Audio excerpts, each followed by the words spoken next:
आज हम एक बहुत ही गंभीर और ज़रूरी मुद्दे पर बात करने वाले हैं। वो है भारत का एजुकेशन सिस्टम। हर साल लाखों स्टूडेंट्स का भविष्य इसी पर टिका होता है। तो सवाल ये उठता है कि क्या हमारी डिग्रियां वाकई कामयाबी का रास्ता हैं या फिर एक ऐसी अंधी गली की तरफ ले जा रही हैं जहां आगे नौकरी की कोई गारंटी ही नहीं है। चलिए, बिना कोई लाग लपेट के सीधे मुद्दे पर आते हैं। आज का हमारा सबसे बड़ा और सच कहूं तो सबसे चौंकाने वाला सवाल यही है, क्या ये सच हो सकता है कि हमारे देश के आधे से ज्यादा पढ़े लिखे नौजवान असल में उस नौकरी के लिए तैयार ही नहीं है जिसके लिए उन्होंने अपनी जिंदगी के इतने साल लगा दिए।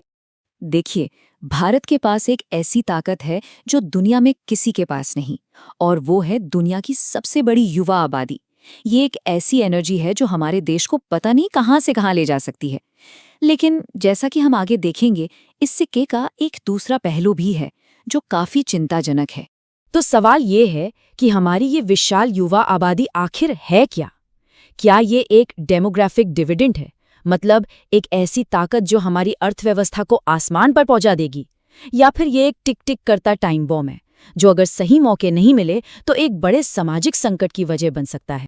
तो चलिए, अब जरा इस पहेली के पीछे जो सच छिपा है उसे करीब से देखते हैं। और मैं पहले ही बता दूं, जो आंकड़े अब सामने आने वाले हैं वो आपको सच में हैरान कर देंगे। इंडिया स्किल्स रिपोर्ट 2024 एक बहुत ही कड़वी हकीकत हमारे सामने रखती है। रिपोर्ट के मुताबिक हमारे सिर्फ 51.25% छात्र ही असल में नौकरी पाने के काबिल हैं। इसका सीधा सीधा मतलब ये हुआ कि लगभग आधे ग्रेजुएट्स 48.75% उन नौकरियों के लिए तैयार ही नहीं हैं जिनकी पढ़ाई वो कर रहे हैं। तो जो सवाल हमने शुरू में पूछा था उसका जवाब है हाँ, ये एक कड़वा सच। तो आखिर इतनी बड़ी प्रॉब्लम की जड़ कहाँ है? क्या सारी गलती सिर्फ कॉलेजों की है? जी नहीं, ये कहानी तो बहुत पहले स्कूल के दिनों में ही शुरू हो जाती है। ये एक कमजोर नींव की कहानी है। ये आंकड़े सच में होश उड़ाने वाले हैं। ASER 2024 की रिपोर्ट बताती है कि क्लास 3 में पढ़ने वाले 76.6% बच्चे अपने से एक क्लास नीचे यानी क्लास 2 की किताब तक नहीं पढ़ सकते। जरा सोचिए, जब बुनियाद ही इतनी खोखली हो तो हम भविष्य में एक मजबूत इमारत बनाने की उम्मीद कैसे कर सकते हैं? और ये बात हमारी पूरी शिक्षा व्यवस्था पर 100% लागू होती है। अगर बच्चों को बेसिक पढ़ना लिखना ही ठीक से नहीं सिखाया जा रहा तो हम उनसे ये उम्मीद कैसे करें कि वो आगे जाकर बड़ी बड़ी मुश्किलों का हल निकालेंगे? और इस कमज़ोर नींव की एक और वजह है संसाधनों की भारी कमी। देखिए, सिर्फ 43.5% सरकारी स्कूलों में कंप्यूटर हैं, जबकि प्राइवेट स्कूलों में यही आंकड़ा 70.9% है। ये जो डिजिटल डिवाइड है, ये सीखने के मौक़ों में ज़मीन आसमान का फ़र्क पैदा कर देता है। कमज़ोर नींव तो प्रॉब्लम का सिर्फ एक हिस्सा है। दूसरा और शायद उतना ही बड़ा मुद्दा ये है कि हम पढ़ाते कैसे हैं। हमारा एजुकेशन सिस्टम ज्ञान हासिल करने की जगह से ज्यादा एक रटने की रेस बन गया है। हमारे एग्जाम सिस्टम का 70% से भी ज्यादा हिस्सा सिर्फ थ्योरी और रट्टा मारने पर टिका है।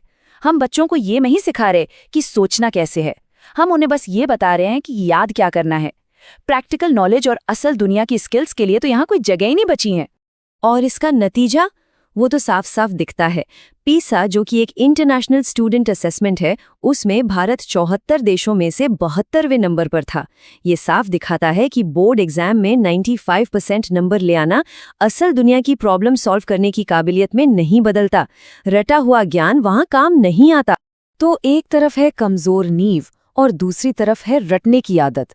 इन दोनों का जो मिला जुला नतीजा निकलता है वो है स्किल गैप का एक ऐसा जाल जिसमें हमारे लाखों युवा हर साल फंसते जा रहे हैं। आज की दुनिया में एक डिग्री अक्सर सिर्फ एक कागज का टुकड़ा बनकर रह गई है।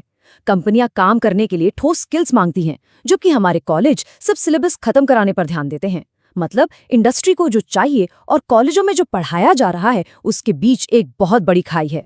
और इस स्किल गैप का सीधा नतीजा है बेरोजगारी।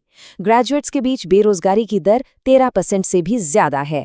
और सबसे बड़ी विडंबना तो ये है कि ये उन लोगों से भी ज्यादा है जिनके पास डिग्री नहीं है। ये बात साफ करती है कि सिर्फ डिग्री ले लेना नौकरी की गारंटी से कोसों दूर है। तो क्या कोई उम्मीद नहीं है? क्या हम इस जाल से कभी बाहर निकल ही नहीं सकते? चलिए, अब देखते हैं कि आगे का रास्ता क्या हो सकता है और उस रास्ते में कौन सी बड़ी चुनौतियां खड़ी हैं।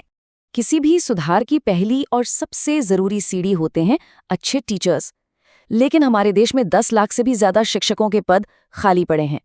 अब आप ही सोचिए, बिना टीचर के कोई भी नई पॉलिसी या कोई भी सुधार जमीन पर कैसे उतरेगा? ये सबसे बड़ी और पहली चुनौती है। सरकार ने एक नई शिक्षा नीति यानी NEP 2020 लागू की है, जो इस 5+3+3+4 के नए स्ट्रक्चर पर आधारित है। ये पॉलिसी रटने की जगह समझने और स्किल्स पर जोर देने की बात करती है। सुनने में और कागज पर तो ये बहुत ही शानदार लगती है, लेकिन असली चुनौती तो इसे लागू करने में है। इस पॉलिसी को गांव देहात तक कैसे पहुंचाया जाएगा? इस नए सिस्टम के लिए टीचर्स को ट्रेनिंग कौन देगा? और इन सब के लिए जो पैसा और संसाधन चाहिए, वो कहां से आएगा? जब तक इन सवालों के जवाब नहीं मिलते, कोई भी अच्छी से अच्छी पॉलिसी सिर्फ फाइलों में ही दबी रह जाएगी। आखिर में बात सोच बदलने की है।